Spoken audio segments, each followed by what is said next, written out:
തിരിച്ച് അടൂരിലേക്ക് തന്നെ പോകുന്നു എന്നുള്ള വിവരങ്ങൾ നമുക്ക് വന്നുകൊണ്ടിരിക്കുന്നു. രാഹുൽ മാങ്കൂട്ടത്തിൽ തിരുവനന്തപുരത്തേക്കായിരുന്നു എന്നാണ് വിചാരിച്ചിരുന്നത്. പക്ഷെ തിരുവനന്തപുരത്തേക്ക് പോകുന്നില്ല എന്നാണ് മനസ്സിലാക്കുന്നത്. നേരത്തെ തന്നെ ഷൈജു പറയുന്നുണ്ടായിരുന്നു കിളിമാനൂർ കഴിഞ്ഞാൽ മാത്രമേ അത് ഉറപ്പിക്കാൻ സാധിക്കുകയുള്ളൂ എന്ന്. കാരണം അവിടെ അമ്മയുടെ വീട്ടിലേക്ക് കഴിഞ്ഞ ദിവസം പോയതുപോലെ പോകാനുള്ള സാധ്യതയുണ്ട് എന്നൊക്കെയായിരുന്നു നേരത്തെ നമ്മൾക്ക് മനസ്സിലായിരുന്നത്. പക്ഷേ തിരുവനന്തപുരത്തേക്ക് എന്തായാലും പോകുന്നില്ല എന്ന് മനസ്സിലാക്കുന്നു. അടൂരിലേക്ക് തിരിച്ചു പോകുന്നു എന്നൊക്കെയുള്ള വിവരങ്ങളാണ് നമുക്കിപ്പോൾ വന്നുകൊണ്ടിരിക്കുന്നത്. ഷൈജു ചേരുന്നുണ്ട്. ഷൈജു, യാത്ര തിരിച്ചോ? ധന്യ, അങ്ങേയറ്റം തമാശ നിറഞ്ഞ ഒരു യാത്ര എന്ന് നമുക്ക് പറയേണ്ടി വരും. കാരണം അദ്ദേഹം തിരുവനന്തപുരത്തേക്കാണോ കിളിമാനൂരിലേക്കാണോ എന്നൊക്കെയുള്ള അവ്യക്തതകൾ നിലനിൽക്കുന്നു പറയുമ്പോഴും കൊട്ടാരക്കര കഴിഞ്ഞ് കുറച്ച് മുന്നോട്ട് പോയതിനു ശേഷം അദ്ദേഹം വാഹനം തിരികെ പോയി അദ്ദേഹം ഇപ്പോൾ തിരിച്ച് അടൂരിലേക്ക് എത്തുന്നു എന്നതാണ് ഇപ്പോൾ മനസ്സിലാക്കുന്ന ഏറ്റവും പ്രധാനപ്പെട്ട കാര്യം. കാരണം അദ്ദേഹം മാധ്യമങ്ങളെ ചുറ്റിക്കാനോ വട്ടം കറക്കാനോ ചെയ്ത ഒരു പണിയാണോ എന്ന സംശയം മാത്രമേ. അതാണോ ഇനിയിപ്പോൾ ഈ യാത്ര കണ്ടിട്ടും ഇപ്പോഴത്തെ പ്രതികരണം കണ്ടിട്ട് നേതാക്കൾ ഇടപെട്ടോ? വീണ്ടും വീട്ടിൽ കയറിയിരിക്കാൻ പറഞ്ഞതാണോ? അതടക്കമുള്ള കാര്യങ്ങളിൽ നമ്മൾക്ക് സംശയിക്കേണ്ടി വരും. കാരണം ഇക്കാര്യത്തിൽ അദ്ദേഹം ഒരുപക്ഷെ ഇങ്ങനെ പുറപ്പെട്ടപ്പോൾ നേതാക്കൾ ഇടപെട്ടിട്ട് തന്നെ സൂചിപ്പിച്ചതുപോലെ തിരികെ വീട്ടിൽ പോയതാണോ എന്നതടക്കമുള്ള കാര്യങ്ങൾ നമുക്ക് ഊഹിക്കേണ്ടി വരും. ഏതായാലും പലതരത്തിലുള്ള അഭ്യൂഹങ്ങൾ പരത്തിയതിനു ശേഷം അദ്ദേഹം വീണ്ടും തിരിച്ചു കയറുന്നു എന്നതാണ് ഏറ്റവും പ്രധാനപ്പെട്ട കാര്യം. വീണ്ടും തന്നെ സൂചിപ്പിച്ചതുപോലെ വീട്ടിലേക്ക് കയറുന്നു എന്നതാണ്. കാരണം MC റോഡിൽ കൊട്ടാരക്കരയിൽ നിന്ന് മുന്നോട്ട് പോകുമ്പോൾ തിരുവനന്തപുരം ഭാഗത്തേക്ക് വാഹനം പോകുന്നു. എല്ലാ മാധ്യമങ്ങളും അദ്ദേഹത്തെ പിന്തുടർന്ന് പോവുകയും ചെയ്യുന്നു.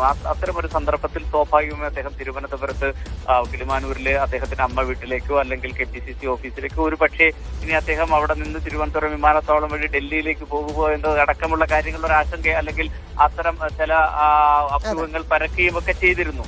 പക്ഷെ അതെല്ലാം അസ്ഥാനത്താക്കിക്കൊണ്ടാണ് അദ്ദേഹം തിരികെ ഇപ്പോൾ വീണ്ടും അടൂരിലേക്ക് എത്തിയിരിക്കുന്നു എന്നത് മനസ്സിലാകുന്നത്. കാരണം ഇത് എന്തുകൊണ്ടാണ് ഈ രണ്ട് കാര്യങ്ങളാണ്. ഒന്നുകിൽ മാധ്യമങ്ങളൊന്ന് വട്ടം ചുറ്റിക്കാമെന്ന് അദ്ദേഹം വിചാരിച്ചിട്ടുണ്ടാവാം.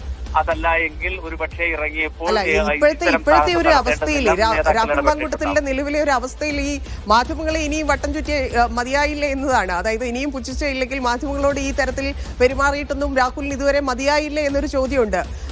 തോന്നുന്നത് ഒരു പക്ഷേ തിരുവനന്തപുരത്തേക്ക് ഉള്ള യാത്രയോ ഇല്ലെങ്കിൽ അത് നേതാക്കൾ തടയുകയോ ഇല്ലെങ്കിൽ ഒരു തീരുമാനം വിഷയത്തിലായി എന്ന് നമ്മൾ കരുതേണ്ടതുണ്ടോ?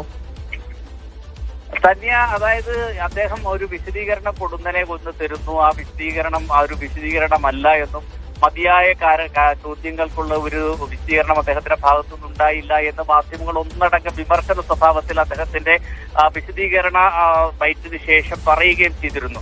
അത് സ്വാഭാവികമായും അപ്പോൾ പറയുമ്പോഴൊക്കെ അദ്ദേഹത്തിന്റെ ശരീരഭാഷയെക്കുറിച്ചും ആളുകൾ മാധ്യമങ്ങൾ സംസാരിക്കുകയും ചെയ്തിരുന്നു. അതിനുശേഷമാണ് പെട്ടെന്ന് അദ്ദേഹം തിരിച്ചുകൊണ്ട് പുറത്തേക്ക് വരുന്നു. മാധ്യമങ്ങൾ ആവർത്തിച്ച് ചോദ്യങ്ങൾ ചോദിക്കുമ്പോഴും തിരിച്ചുകൊണ്ട് അകത്തേക്ക് കയറുന്നു. കാറിനകത്തേക്ക് കയറി അദ്ദേഹം പുറത്തേക്ക് വരുന്നു. അടൂർ പോലും കയറാതെ ഒരു ചെറിയ ഷോർട്ട് കട്ട് വഴി കൊട്ടാരക്കര റോഡിലേക്ക് കയറി കൊട്ടാരക്കരയിലെത്തി അവിടെ നിന്ന് മുന്നോട്ട് വന്ന് വാടകം കഴിഞ്ഞതിന് ശേഷമാണ് നമ്മൾ മനസ്സിലാക്കുന്നത് അദ്ദേഹം തിരികെ പോകുന്നു എന്നത്. അപ്പോൾ ഇതിൽ രണ്ട് കാര്യങ്ങളാണ്. ഒന്നുകിൽ ഈ മാധ്യമങ്ങൾ ഒരുപക്ഷെ വട്ടം ചുറ്റിക്കാം. അതല്ല എങ്കിൽ നേരത്തെ തന്നെ സൂചിപ്പിച്ചൊരു കാര്യമായിരിക്കും.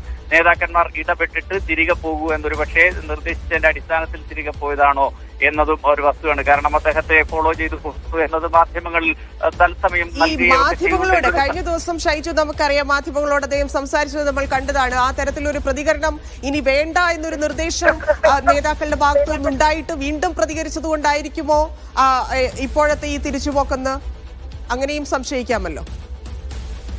തന്നെ തീർച്ചയായും. കാരണം അത്തരത്തിലുള്ള പലതരത്തിലുള്ള സംശയങ്ങൾ നമുക്ക് തോന്നേണ്ടി വരും. കാരണം അങ്ങനെ തോന്നിയാൽ അത് അത്ഭുതമില്ല. കാരണം ബുധനാഴ്ച ഈ രാഹുലിനെതിരായ പ്രശ്നങ്ങൾ ഉണ്ടായി തുടങ്ങുന്നു. അന്ന് രാത്രി അദ്ദേഹം ഈ പ്രശ്നത്തിന്റെ ഗൗരവം മനസ്സിലാക്കിയിട്ടെന്നോണമാണ് വീട്ടിലെത്തുന്നു. വ്യാഴാഴ്ചയാണ് അദ്ദേഹത്തിന് രാജിവെക്കേണ്ടി വരുന്നു യൂത്ത് കോൺഗ്രസിന്റെ സംസ്ഥാന അധ്യക്ഷ സ്ഥാനം.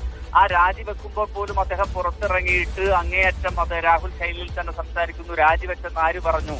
താൻ രാജിവെച്ചത് നിങ്ങൾ അറിഞ്ഞു എന്ന് ചോദിച്ചിട്ട് അദ്ദേഹം 1:35 പറയുന്നത് 1:30 താൻ രാജിവെച്ചത് എന്ന് പറഞ്ഞാൽ താൻ രാജിവെച്ചിരിക്കും സ്വയം എടുത്തൊരു തീരുമാനമെന്ന് വ്യാഖ്യാനിക്കുന്നതിന് വേണ്ടിയിട്ടാണ് അദ്ദേഹം വാച്ചിൽ നോക്കി സമയം പറഞ്ഞുകൊണ്ട് രാജിപ്രഖ്യാപനം നടത്തുകയും ചെയ്തത്. ആ ഡ്രാമയൊന്നും ഇനി നടക്കില്ല എന്നുള്ളതാണ്. അടപടലം അദ്ദേഹം ഏതൊക്കെ രീതിയിൽ എന്തൊക്കെ കാര്യങ്ങൾ ആ ജനപ്രതിനിധി എന്നുള്ള സ്ഥാനത്തിരുന്ന് MLA സ്ഥാനത്തിരുന്ന് കാണിച്ചു കൂട്ടി എന്നതിന്റെ തെളിവുകൾ ഈ നാട്ടുകാർ കണ്ടതാണ്, മാധ്യമങ്ങൾ കണ്ടതാണ്. അതിനപ്പുറത്തേക്ക് ഒരു തരത്തിലുള്ള വിശദീകരണമോ ഇല്ലെങ്കിൽ അവന്തിക പരാതിക്കാരിയായ ഒരാളെ തിരിച്ചു പരാതിപ്പെടുന്ന രീതിയിലുള്ള ഒരു പ്രതികരണമോ ഇനി പാർട്ടി അംഗീകരിക്കാൻ, കോൺഗ്രസ് അംഗീകരിക്കാൻ സാധിക്കില്ല. കോൺഗ്രസിനകത്ത് നിന്ന് തന്നെ മുതിർന്ന നേതാക്കൾ എടുത്തിരിക്കുന്ന തീരുമാനങ്ങൾ, കോൺഗ്രസ് പോയിക്കൊണ്ടിരിക്കുന്ന ഈ വനിതാ നേതാക്കൾ ഉൾപ്പെടെയുള്ള ആളുകളുടെ സമ്മർദ്ദത്തിൽ കോൺഗ്രസ് പോയിക്കൊണ്ടിരിക്കുന്ന ഒരു റൂട്ട്, AICC ഏൽപ്പിച്ചിരിക്കുന്ന കാര്യങ്ങൾ, ഘടകകക്ഷികളായിട്ടുള്ള UDF-ലെ മറ്റ് ഘടകകക്ഷികൾക്കുള്ള അഭിപ്രായങ്ങൾ, ഇതെല്ലാം ഏകീകരിച്ച് ഇല്ലെങ്കിൽ എല്ലാ രീതിയിലും അതിനെക്കുറിച്ചുള്ള ആലോചനകളിലേക്ക് കടന്നിരിക്കുന്ന സാഹചര്യമാണ്. ഇനി ആ തരത്തിൽ കഴിഞ്ഞ ദിവസം കാണിച്ചതുപോലെ ഒരു ഡ്രാമ കാണിച്ചുകൊണ്ട്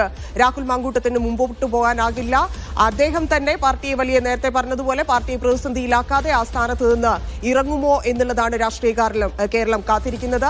ആ സമയത്തേക്കാണ് കാര്യങ്ങൾ കടന്നുകൊണ്ടിരിക്കുന്നത് എന്നാണ് മനസ്സിലാക്കുന്നത്. ഇന്ന് ആ പ്രഖ്യാപനം ഉണ്ടാകുമോ എന്നറിയില്ല. പക്ഷേ എന്ത് തീരുമാനമായിരിക്കും എടുക്കുക? ഒരു പക്ഷേ രാഹുൽ ആ വിഷയത്തിൽ തന്റെ എതിർപ്പ് ഇല്ലെങ്കിൽ രാജിവെക്കാൻ സന്നദ്ധനല്ല എന്ന് അറിയിച്ചിട്ടുണ്ടെങ്കിൽ പാർട്ടിയിൽ നിന്ന് വരെ എടുത്ത് പുറത്തിടാനുള്ള ഒരു തീരുമാനത്തിലേക്ക് കോൺഗ്രസ് എത്തുന്നു എന്നുള്ളതാണ് നമുക്കിപ്പോൾ ലഭിച്ചുകൊണ്ടിരിക്കുന്ന വിവരങ്ങൾ.